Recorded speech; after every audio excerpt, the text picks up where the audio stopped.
আসন্ন বিশ্বকাপকে সামনে রেখে আজ আলোচনা করব ব্রাজিলের স্কোয়াড ডেপথ এবং তাদের সামনে থাকা চ্যালেঞ্জগুলো নিয়ে।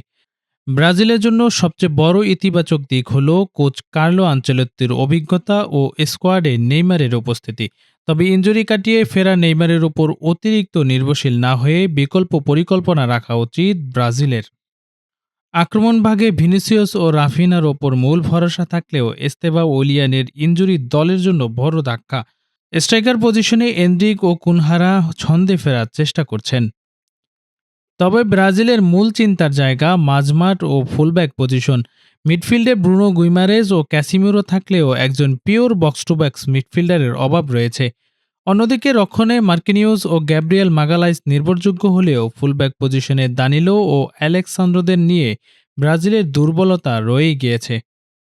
এবারের বিশ্বকাপের ব্রাজিল নিয়ে আলোচনা কিছুটা কম, যা তাদের জন্য চাপমুক্ত খেলার সুযোগ করে দিতে পারে। গ্রুপ পর্বে নিজেদের প্রথম ম্যাচে শক্তিশালী মরক্কোর বিপক্ষে কেমন খেলে তার উপরেই নির্ভর করছে সেলেসাওদের বিশ্বকাপ মোমেন্টাম।